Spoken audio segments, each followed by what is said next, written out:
first month of the fiscal year, so we'll see that left column there completely empty as we do not have a year to date, but just 1 month to report on.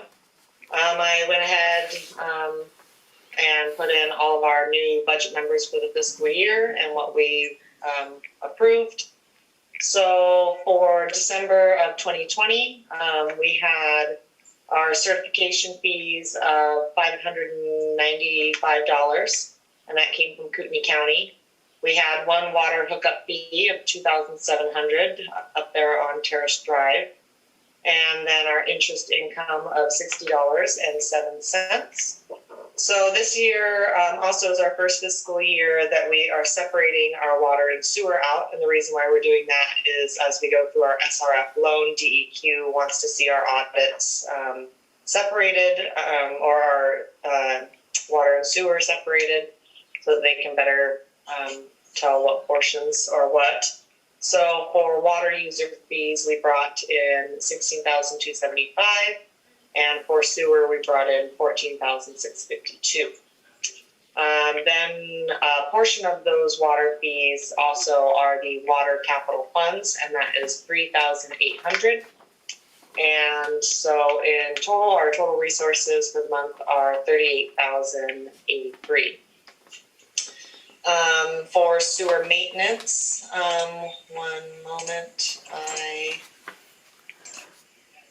what I didn't bring up was my commentary report. Okay, so for sewer maintenance, we have $3,265, and that is for pumping. We had $395 for a bag float repair. Bob, was that a customer float repair, or was that something on the district side?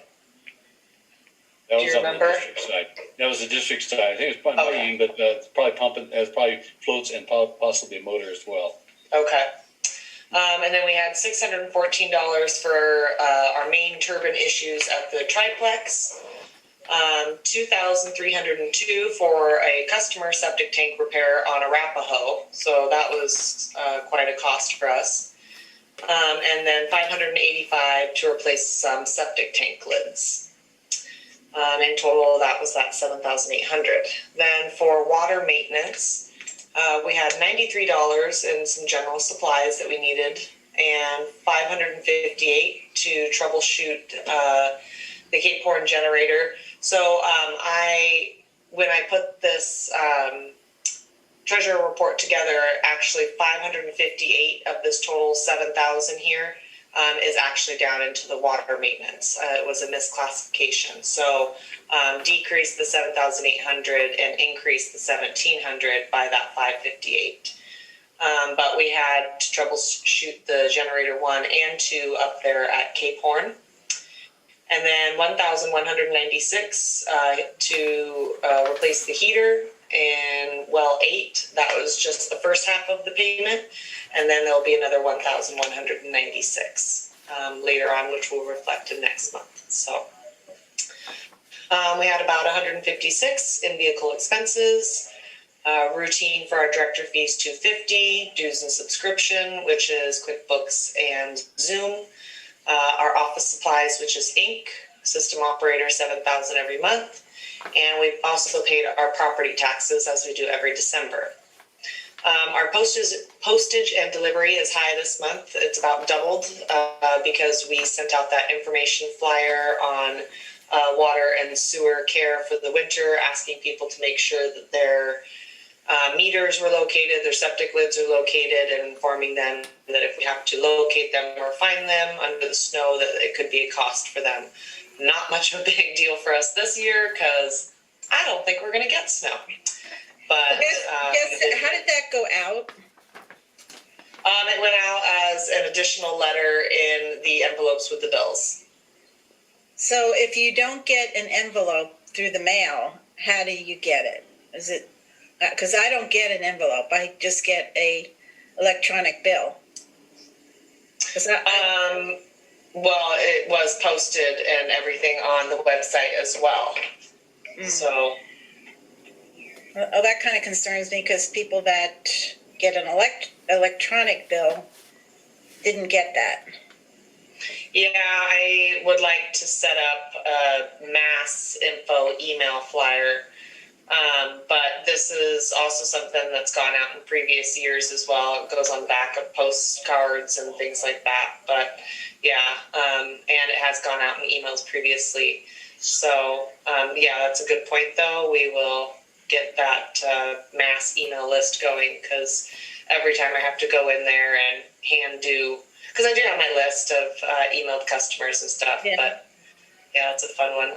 Gmail is a little problematic. It's not really my favorite platform email to work with. It also is just So you can't add something on the e-bill? not a lengthy message, no. No. I can add a couple of notes in there, a couple of sentences, as you've seen in your emailed bills, but yeah, I can't do full on. I'd have to get out a separate email with it. Is that because they restrict you to one page, or it would Yep, it's in the billing software itself. It gives you just a couple of lines to use. And then if I want to get out a letter to those emailed customers, it has to be done in a separate email. Okay. I can't add it in with the bill itself. Huh. Okay. Yeah. So, and moving on to the next slide. Our bank fees of $12.01. That's having our automatic deposit machine in the office. Assessment fees we pay quarterly to DEQ for the number of water connections we have. So that was $465. Office maintenance for cleaning. Engineering fees $2,445. Legal fees to Lake City Law, and utilities and payroll. And total operational expenditures is $29,433. So this month was a net of $8,649. That $3,800 is showing that we took that income from the previous, and we went ahead and deposited that into its own bank account. So currently our bank balances are, and that is the bank account that it goes into. So this $3,800 goes into this water capital fund right now. With the resolutions that we're passing today to finalize everything, we'll see both this water cap fund and sewer cap fund. These ones go away, and then we'll be utilizing these water and sewer savings with an additional SRF DEQ loan fund that we just created this last month. So we will be reporting on that next month.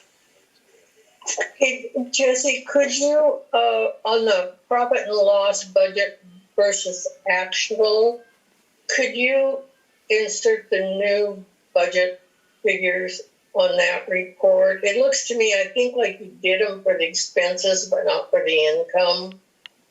So the income's a little tricky. I really don't like the profit and loss for that. The income is an accounts receivable account. It's not technically an income account. So the income doesn't report on the profit and loss, which is really, really frustrating. Yeah.